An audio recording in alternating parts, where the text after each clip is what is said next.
सध्या सगळीकडे 2 एप्रिलची उत्सुकता आहे. अनेक प्रश्न आहेत, अनेक शक्यता वर्तवल्या जातात. याचं कारण म्हणजे 2 एप्रिल 2026 ला शरद पवारांच्या राज्यसभेच्या खासदारकीचा संपणारा कार्यकाळ. ते परत खासदार होणार असतील तर आम्ही पाठिंबा देऊ असं संजय राऊत म्हणतात. मात्र त्याच्यासोबतच जे 3 खासदार महाविकास आघाडीतील त्यांचा कार्यकाळ संपणार आहे त्यांचं काय? कारण विधानसभा निवडणुकीत खूप कमी प्रमाणात महाविकास आघाडीचे आमदार निवडून आलेत, ज्यामुळे एखादाच खासदार महाविकास आघाडीतून राज्यसभेवर जाऊ शकतो. महायुती कमबॅक करू शकते, भाजपच्या किंवा महायुतीच्या खासदारांची संख्या यामुळे वाढू शकते. याचं कारण म्हणजे विधानसभेत मिळालेलं घवघवीत यश. असं असताना सध्या शरद पवार आणि पार्थ पवार, जय पवार, सुनेत्रा पवार यांच्या वाढणाऱ्या भेटीगाठी याचा आणि 2 एप्रिलचा काय संबंध आहे का, अशी शक्यता देखील वर्तवण्यात येते. शिवाय रोहित पवार 9 फेब्रुवारीला पत्रकार परिषद घेऊन अनेक गोष्टींचा गौप्यस्फोट करणार आहेत, याबद्दल देखील उत्सुकता आणली गेली आहे. मग राज्यसभेचे खासदार शरद पवार परत होऊ शकतात का? जर ते होणार नसतील तर मग त्या जागी कोण? आणि मग फक्त एका खासदारावर महाविकास आघाडीला का समाधान मानावं लागू शकतं? राज्यसभेचं हे गणित कसं आहे, या सगळ्याबद्दलच या व्हिडिओच्या माध्यमातून थोडक्यात चर्चा करूयात. नमस्कार, मी संजना कट मध्ये आपलं स्वागत. आता बघा, थेट मुद्द्यावर येऊन बोलायचं झालं तर राज्यसभेच्या खासदारांच्या सदस्य संख्येबद्दल बोलायचं झालं तर राज्यसभेत एकूण 245 खासदार असतात. त्यापैकी 233 सदस्य हे राज्य आणि केंद्रशासित प्रदेशामधून निवडून येतात आणि 12 सदस्य हे राष्ट्रपतींकडून नामनिर्देशित केलेले असतात. आता राज्यसभेतील प्रत्येक राज्यातील ज्या जागा असतात खासदारांच्या, त्या राज्याच्या लोकसंख्येच्या प्रमाणावर ठरवल्या जातात. आता महाराष्ट्राच्या लोकसंख्येच्या तुलनेत महाराष्ट्राचे एकूण 19 खासदार राज्यसभेत आहेत. यातील 12 खासदार एनडीएतील आहेत आणि उर्वरित 7 खासदार आहेत ते महाविकास आघाडीचे आणि इतर पक्षांचे आहेत. आता 2 एप्रिल 2026 रोजी ज्यांचा कार्यकाळ संपणार आहे त्यामध्ये महाराष्ट्रातील 7 खासदारांचा समावेश आहे.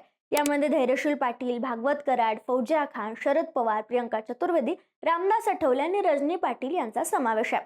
आता यातील महाविकास आघाडीतील 4 खासदारांचा, भाजपमधील 2 खासदारांचा आणि रामदास आठवले अशा एकूण 7 खासदारांचा कार्यकाळ 2 एप्रिलला संपणार आहे. आता जर आपण जागा वाटपाकडे किंवा संख्याबळाकडे बारकाईनं पाहिलं तर राज्यसभेच्या निवडणुका या आमदारांच्या संख्याबळावर अवलंबून असतात.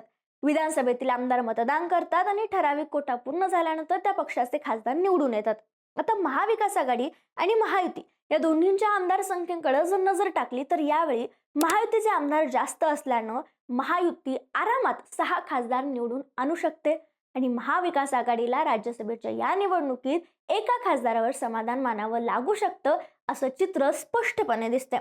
आणि हे नीट पद्धतीनं समजून घेण्यासाठी संख्याबळ, राज्यसभेच्या निवडणुकीचा कोटा हे देखील आपल्याला जाणून घ्यावं लागेल. आता बघा, सविस्तररित्या सांगायचं झालं तर विधानसभेच्या निवडणुकीत भाजपला 137 जागांवर, शिवसेनेला 60 आणि राष्ट्रवादी अजित पवार गटाला 41 आमदारांवर समाधान मानावं लागलं. आता या सगळ्या एकूण आमदारांची बेरीज आहे 238.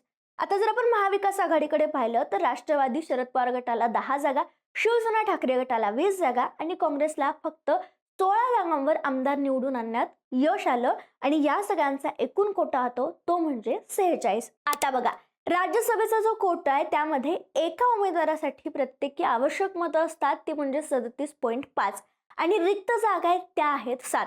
आता बघा, महायुतीकडे आहेत एकूण 238 मतं. 238 भागिले 38 केले तर ते होतात 6, म्हणजे महायुतीचे 6 उमेदवार आरामात निवडून येऊ शकतात.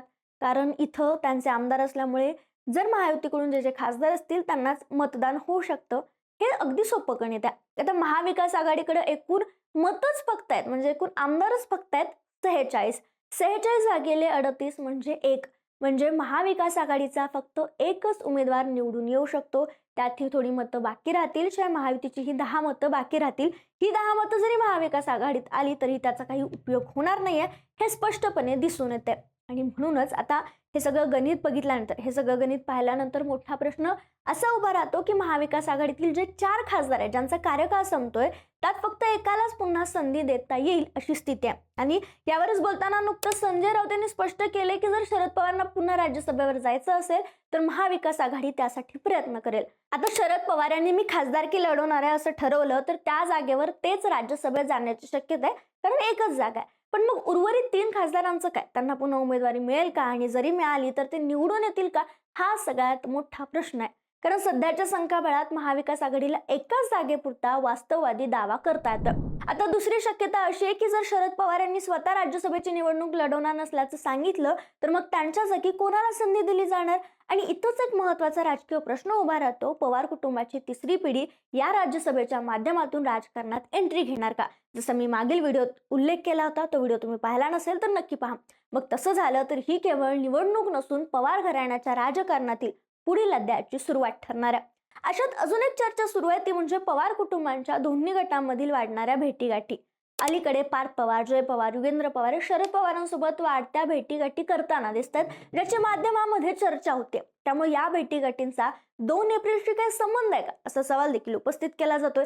कारण गुरुवारी जय पवारांनी पार्थ पवारांनी शरद पवारांची भेट घेतली, त्यानंतर शुक्रवारी शरद पवारांनी सुनेत्रा पवारांची भेट घेतली. पुढे सुनेत्रा पवार, जय पवार, पार्थ पवार, युगेंद्र पवार, रोहित पवार अशा पवार कुटुंबामध्ये म्हणजे विद्याप्रतिष्ठानमध्ये 2.5 तासांची बैठक झाली. सुनेत्रा पवार आणि शरद पवारांची देखील बराच काळ बैठक झाली. जरी ही बैठक अजित पवारांच्या उभारण्यात येणाऱ्या स्मारकाविषयी असल्याचं सांगितलं जात असलं तरी पवार कुटुंबातील या वाढत्या भेटीगाठींचा काहीतरी राजकीय कनेक्शन नाही ना, असा प्रश्न सध्या राजकीय वर्तुळात चर्चेचा विषय ठरतोय. अशातच संभाव्य विलिनीकरणाच्या चर्चा देखील जोडल्या जात आहेत. म्हणजे जरी शरद पवार यांनी उपमुख्यमंत्री पदाची शपथ सुनेत्रा पवार घेणार आहेत याबद्दल आपल्याला माहित नव्हतं असा धक्कादायक खुलासा केला असला तरी नुकताच रोहित पवारांनी माध्यमांशी बोलताना महाराष्ट्राचं उपमुख्यमंत्रीपद आणि राष्ट्रवादीचं अध्यक्षपद हे सुनेत्रा पवारांकडे असावं अशी पवार कुटुंबाची इच्छा आहे असं विधान केलंय. यातून मग असा सवाल उपस्थित होतो की पवार कुटुंबाला सुनेत्रा पवारांचं नेतृत्व मान्य आहे का, आणि मग हे नेतृत्व मान्य करण्यामागं 2 एप्रिलच्या राज्यसभेच्या निवडणुका, खासदारकी किंवा सुनेत्रा पवारांची रिक्त झालेली जागा हे तर कारणीभूत नाही आहे ना, असंही असू शकतं. कारण राष्ट्रवादी काँग्रेस गट म्हणजे खरं तर रोहित पवार 9 फेब्रुवारीला अनेक गोष्टींचा खुलासा करतील असं ते म्हणतायत. पण 2 एप्रिल पूर्वी जर खरंच दोन्ही राष्ट्रवादी एकत्र आल्या तर मात्र राज्यसभेत मोठ्या प्रमाणात राजकीय समीकरणं बदलू शकतात.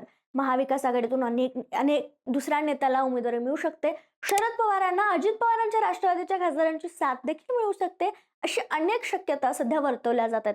कारण शरद पवारांचं राजकारण हे नेहमीच अनपेक्षित आणि धक्कादायक राहिले, हे महाराष्ट्रानं अनेकदा पाहिले. म्हणूनच या सगळ्या शक्यतांवर आता 2 एप्रिलची वाट पाहण्याशिवाय आपल्याकडे दुसरा कोणताही पर्याय नाही हे नक्की. मात्र यावर तुमचं मत काय आम्हाला कमेंटमध्ये कळवायला विसरू नका.